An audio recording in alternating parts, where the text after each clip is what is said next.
The troop carrier's descent jarred Hale awake long before the alarm chimed. A tremor rolled through the hull as the ship pierced Fort Carthuan's dense upper atmosphere.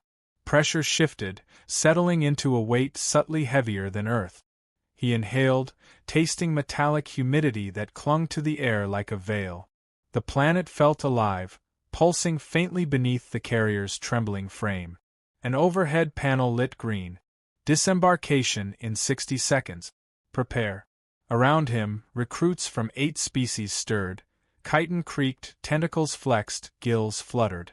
Their glances lingered on Hale longer than necessary, eyes filled with quiet curiosity or thinly disguised skepticism. Humans were still an anomaly here. Hale adjusted the straps on his gear pack and kept his expression neutral. He had expected the stares. He just hadn't expected how many. The carrier's ramp hissed open, and a wave of heat swept inside. Fort Carthuan stretched beyond the threshold, sprawling metallic structures built beside towering organic ridges, all gleaming in the planet's saturated violet sky. Training fields shimmered under intense sunlight. Gravity tugged at Hale's boots with a steady insistence. As he stepped down, the ground vibrated under a massive cadence approaching from the left. "Recruits! Form lines!" The voice cracked across the field like a whip. Its owner cut through the ranks moments later, a hulking reptilian figure armored in bone-plated scales. Drill Sergeant Croth Valuan of the Bracker towered over everyone, his rigid posture radiating authority sharpened by contempt. Croth's gaze swept the lines until it reached Hale. His pupils narrowed. "A human," he said, as though diagnosing a defective tool. "Step forward." Hale obeyed. Croth circled him once, evaluating with predatory precision. "Report bone density. I prefer not to scrape fragile species off the training yard." "Denser than your sense of humor, Drill Sergeant," Hale said.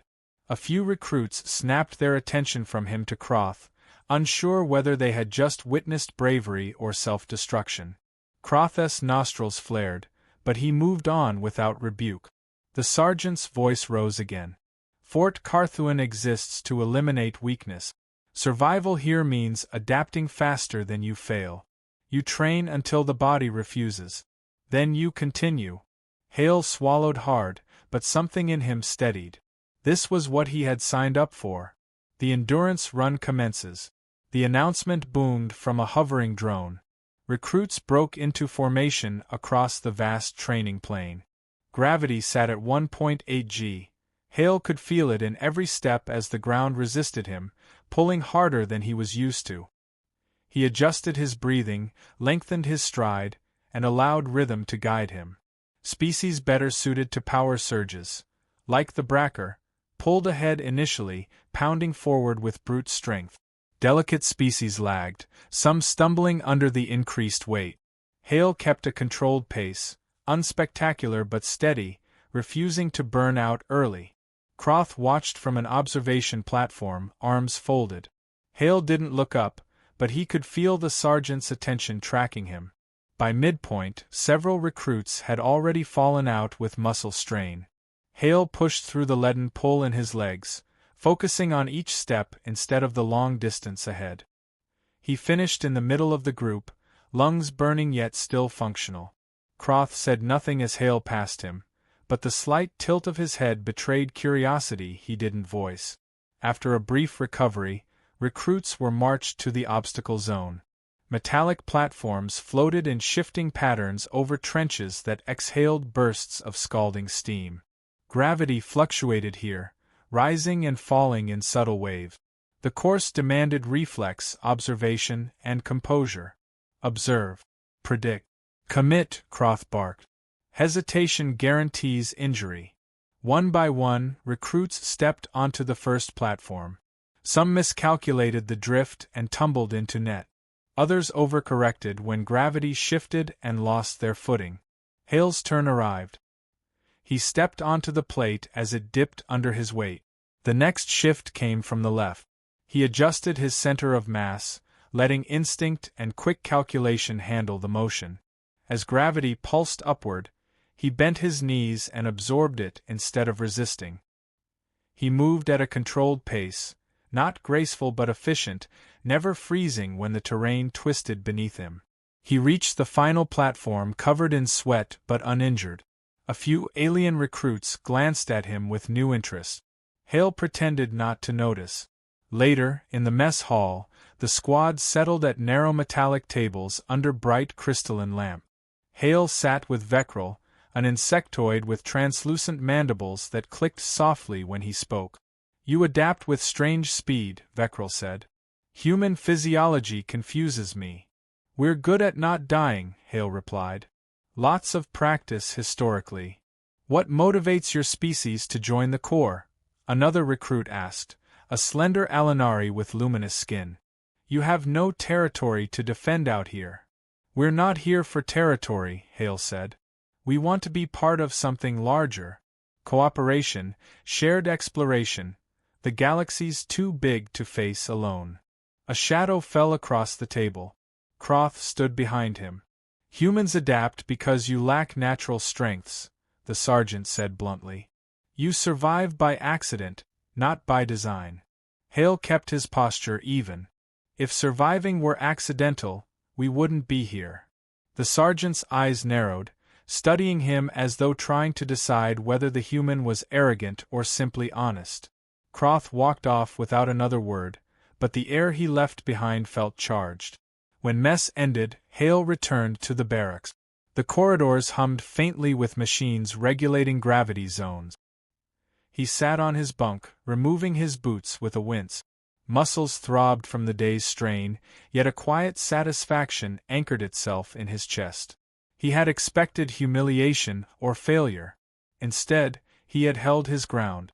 Recruits murmured across the room, some discussing the course, others whispering about the human who had finished the endurance run without faltering. Hale stretched out on the thin mattress and stared at the ceiling's dim lights. He didn't pretend he had impressed Croth. The sergeant had made his disdain obvious. But Hale hadn't cracked, and sometimes that was enough. His eyes drifted shut. Tomorrow would bring harder tests. Fort Carthuan promised nothing less. Across the compound, Croth reviewed performance logs on a holoscreen. When Hale's metrics appeared, Croth paused. The human's endurance chart didn't match expectations. Not close. "Human resilience," he muttered. "Or human stubbornness." He closed the log with a clawed finger. "Tomorrow, Hale," he said under his breath, "we find your limits." The morning alarm struck with a vibrating pulse that rattled the barracks frames. Hale swung his legs over the edge of the bunk, feeling a faint sting in every muscle. The previous day's exertion still lingered, but he welcomed the soreness. It meant he had endured what Fort Carthuan had thrown at him. A message flashed on the wall display. "Report to Gravity Conditioning Hall. Full gear." Recruits exchanged uneasy glances. Even those experienced with environmental training understood what the Gravity Hall represented.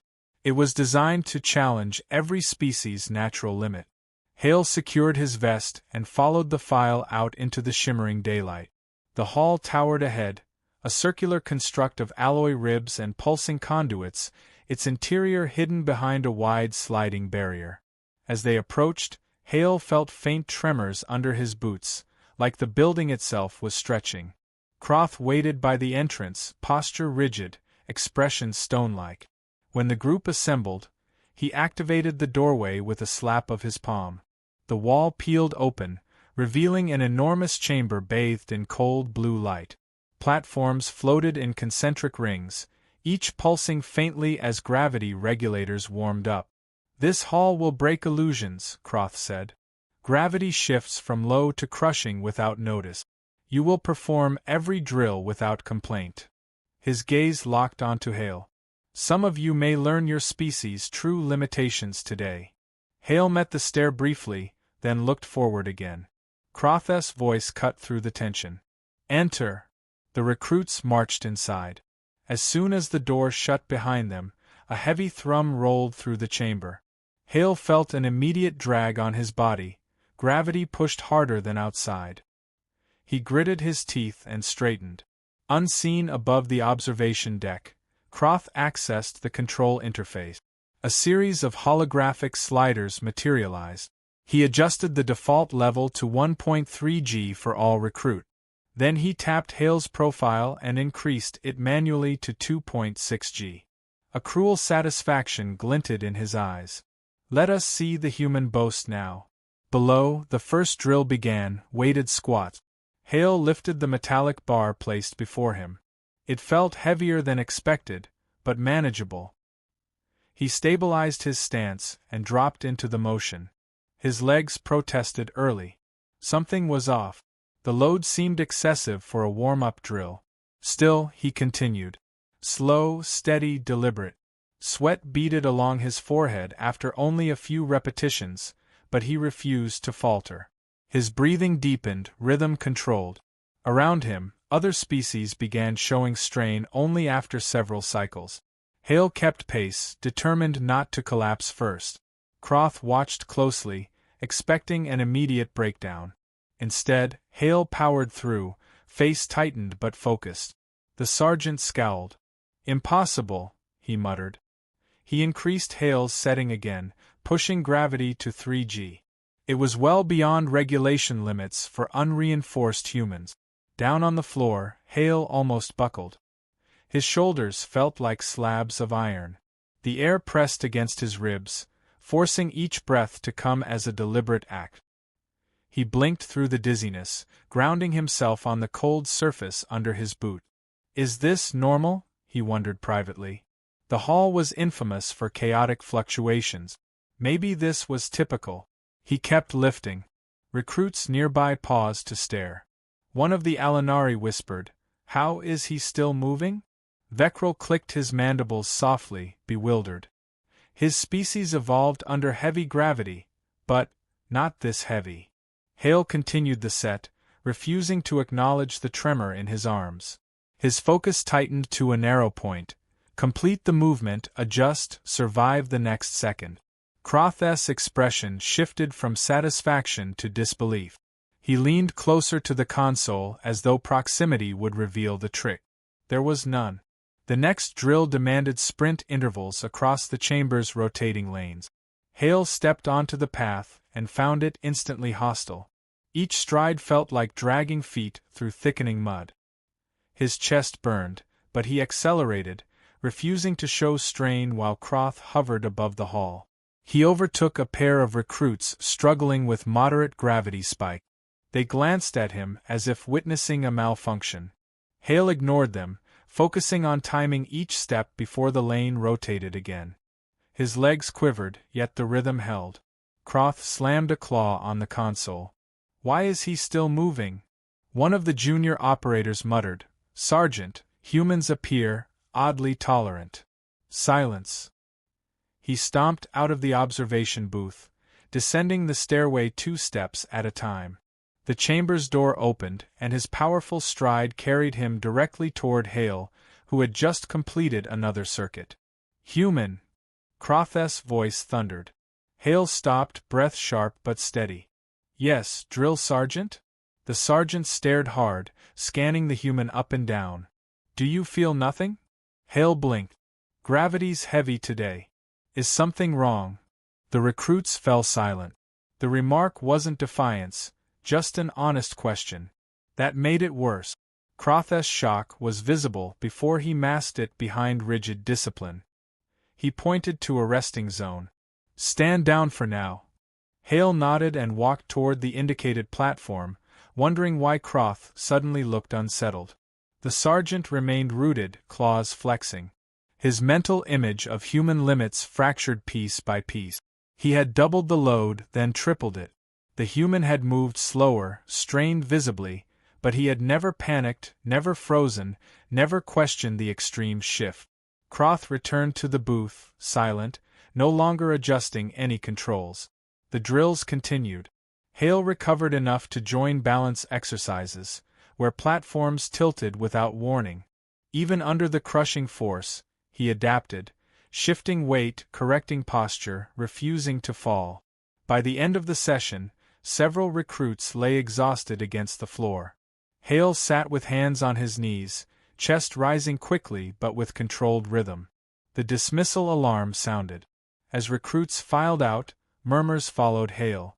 He trained under thrice the load. Humans endure more than we thought.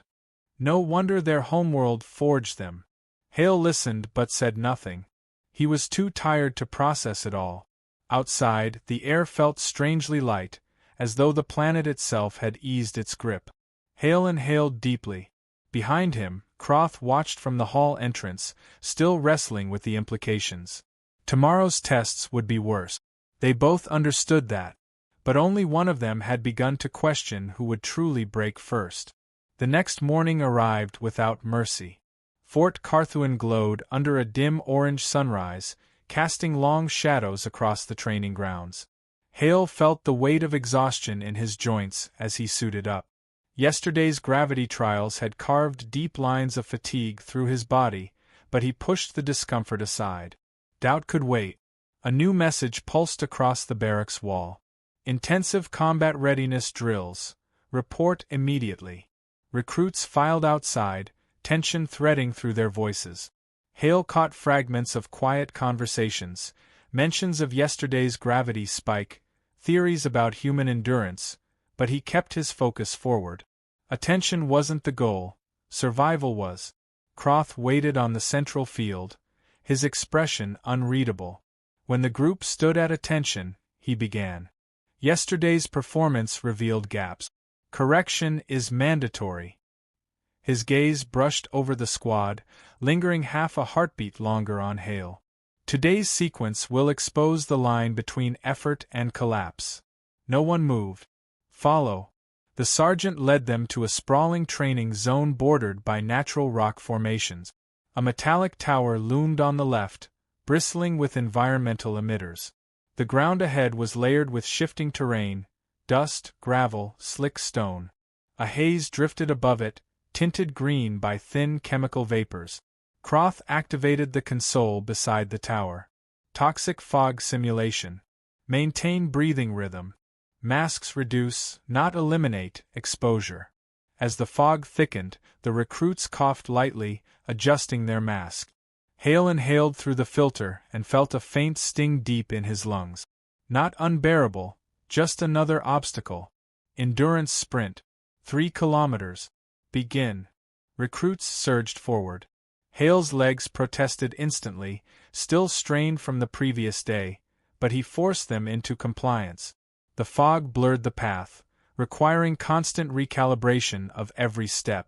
Veckrel darted past him with spindly efficiency, while heavier species struggled to gain footing on the slippery ground. Halfway through, Croth increased fog density. The air clung like cold syrup. Hale tightened his breathing pattern, narrowing his focus to the rhythm that kept him moving. He refused to slow down. When he reached the finish marker, sweat soaked through his collar, lungs burning. He braced his hands on his thighs, grounding himself before straightening again. Several recruits staggered in behind him. A few collapsed entirely. Croth offered no break. Climb sequence. A tall wall materialized from the ground, smooth metal shifting under electrostatic current. The surface hummed, destabilizing handholds without warning. Hale studied the pattern as he approached, noting tiny flickers in the wall's plating. He leaped, gripping the surface as it jolted under his palms. A surge of static pulsed through his arms, pushing him away. He tightened his hold and climbed. Every move demanded precision. A misstep meant a fall and repeat. Veckrel climbed with insectoid ease, but the rest of the squad struggled. Hale's arms trembled as he reached the top, muscles stretched to their limits. He dropped down on the opposite side, knees absorbing the impact with a jolt that nearly caused him to collapse. A low hum signaled the next trial. Balance gauntlet, Croth announced. Narrow beams extended over shifting platforms. Hale stepped onto the first beam. The world beneath him moved unpredictably, forcing constant micro-adjustments. His calves quivered, protesting the strain. Every shift in gravity pushed him off-center, yet he kept moving. The beam bucked violently once, nearly throwing him off. He locked his gaze ahead, recalculated, and regained footing. By the time he reached the far end, He felt a tremor in his legs that hadn't been there before. Fatigue had sunk deeper. But the sergeant wasn't done. Croth activated the final program. A segmented path assembled itself, weighted gauntlet packs hovering above each lane. Packs dropped into the recruits' arms, calibrated to species strength profiles. Hale received a brachygrade load. The metal nearly dragged him to the ground. He stared at the weight. Croth watched him without blinking. The human adjusted his grip, squared his shoulders, and stepped forward. "Run," Croth commanded. Hale broke into motion. The weight drove into his spine with every step. Gravity shifted subtly across the track, altering distribution of force and wrenching at his balance. Each stride became a battle of will against pain. His lungs screamed. His shoulders felt ready to tear. When gravity spiked briefly, the load nearly crushed him to his knees. He staggered but refused to fall. Veckrel called out from behind, voice strained. "Human, release the pack. You will injure yourself." Hale tightened his grip. "Not yet." He forced his legs forward again. The track curved, rising slightly. Every step felt heavier than the last. Sweat dripped from his chin, blurring his vision, but the goal remained fixed in his mind. Finish. Prove he wasn't here by mistake. Halfway through the course, the ground lurched under a gravity pulse. Hale's legs buckled. He dropped to one knee, unable to disguise the collapse. His breath tore out of him in a harsh gasp. Croth strode over immediately, looming above him. "Human," he said quietly, "this exercise exceeds your safe threshold. Release the weight." Hale forced his eyes up. "I don't stop just because it hurts." "You cannot continue," the sergeant insisted, though something in his tone had softened, not pity, but recognition. Hale pushed one foot into the ground, trying to stand. His strength wavered, yet he rose, inch by inch, every muscle screaming. Croth stared as if witnessing something he did not fully understand. "Why do you persist when you should fall?" the sergeant asked. Hale steadied the weight against his shoulder. "Because falling is the one thing I refuse to adapt to." Croth's jaw tightened. He stepped back without another word, giving Hale the path. Hale resumed the run. The pain didn't fade, but determination hardened around it. When he finally crossed the finish point, he dropped the weight and nearly collapsed beside it. A few recruits hurried to steady him, lifting his arms over their shoulders. "You completed it," Veckrel said, astonished. "Barely," Hale muttered. "Barely still counts," another recruit replied. They guided him toward the shade of a storage unit. Hale sank onto a crate, chest rising in uneven breath. His vision steadied slowly, shapes sharpening again. The dismissal alarm sounded at last. Recruits dispersed, some limping, others silent. Hale remained seated until the dizziness faded, then rose carefully. As he walked away, he noticed Croth standing near the edge of the field, staring not with disdain but with something colder and more thoughtful. For the first time, the sergeant looked uncertain. Before Hale could interpret the expression, a piercing siren erupted from the command tower. "All squads, prepare for rapid deployment. Ezerak swarm breach, frontline Moon Ezerak 4. Recruits froze.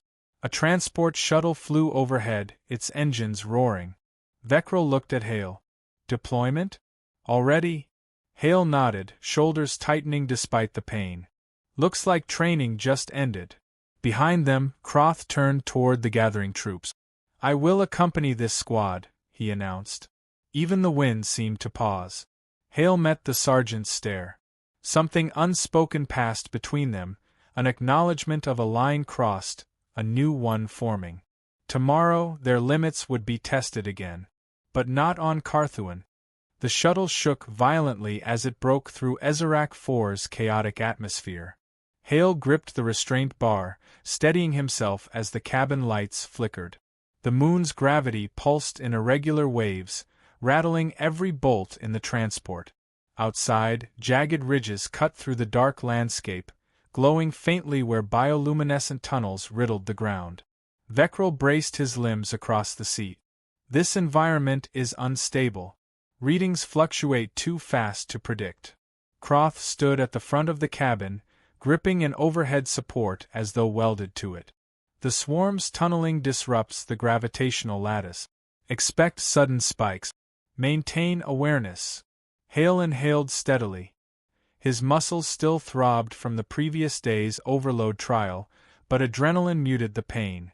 He had trained for this, unknowingly perhaps, but the body remembered more than the mind sometimes realized.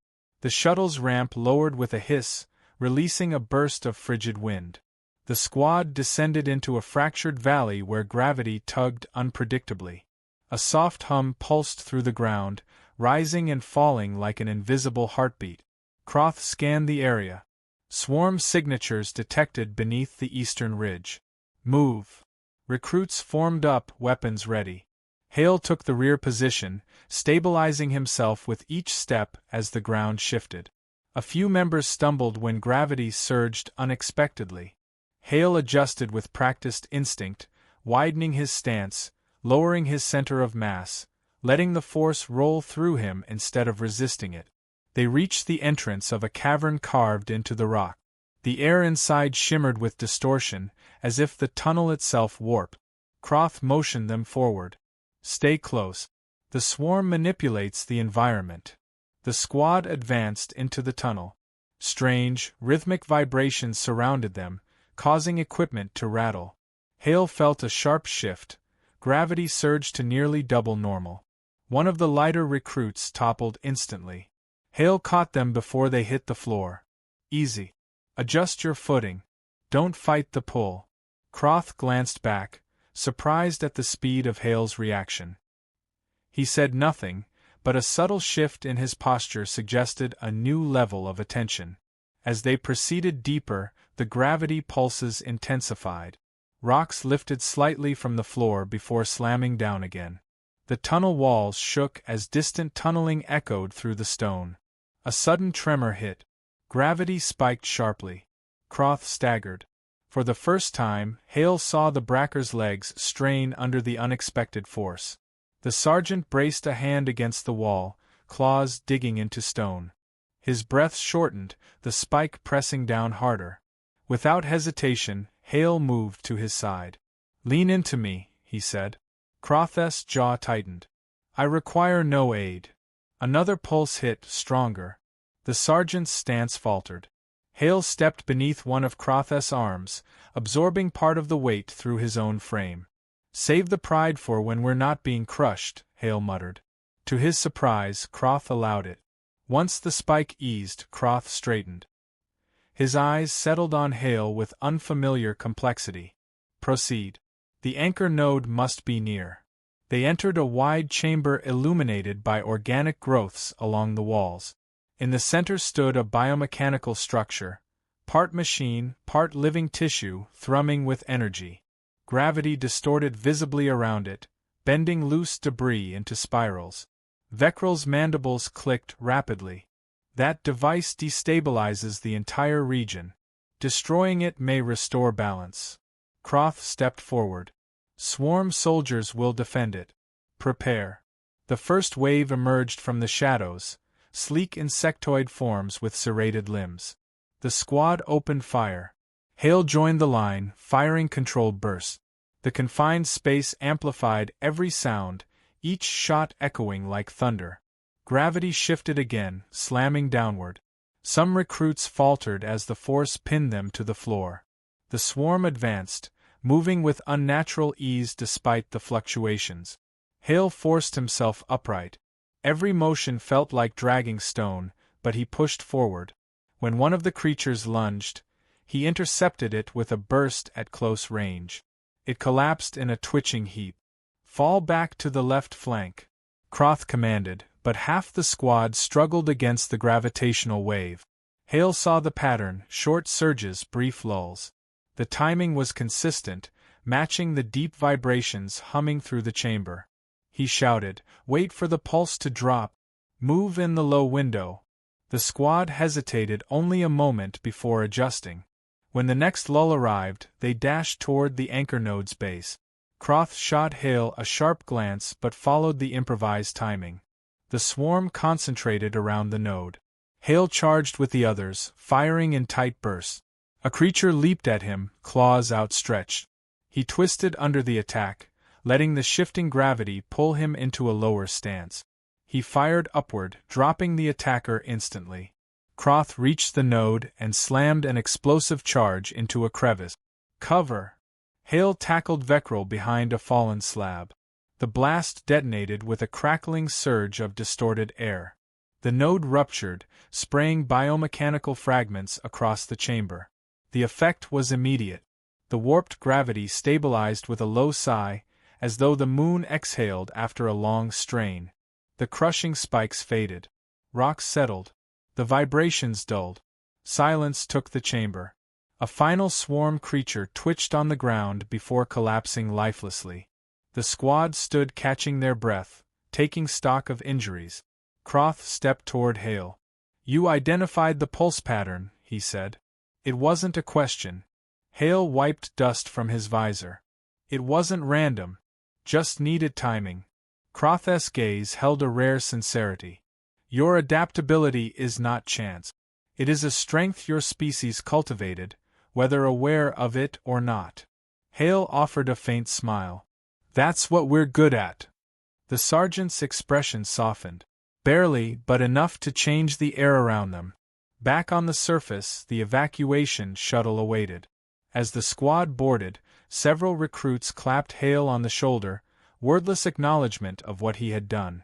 He didn't bask in it. He simply nodded, grateful they had all made it back alive. Once everyone settled inside, Croth approached him. "Corporal Hale," he said formally, "I will be submitting a commendation on your behalf. Your performance today proved decisive." Hale blinked, taken aback. "Thank you, Drill Sergeant." Croth inclined his head. "Additionally, I will recommend you for the Interspatial Vanguard. You belong there more than you realize." The shuttle lifted off as Hale absorbed the words. Outside, Ezerak, 4 shrank into the dark, its gravitational storms fading behind them. Inside, the tension softened into quiet relief. Veckrel leaned toward him. "Human, you continue to defy predictions." Hale exhaled softly. "I'm just trying to keep up." Croth turned from the cockpit, his voice steady. "You are doing far more than that." As the shuttle crossed into open space, Hale felt a shift within himself, something solidifying, something earned. The galaxy, vast and indifferent, had taken notice, and somewhere across the GIC fleet, rumors were already spreading. The human trained under doubled gravity, survived triple, and saved the squad when physics itself turned hostile. For Hale, this was only the beginning.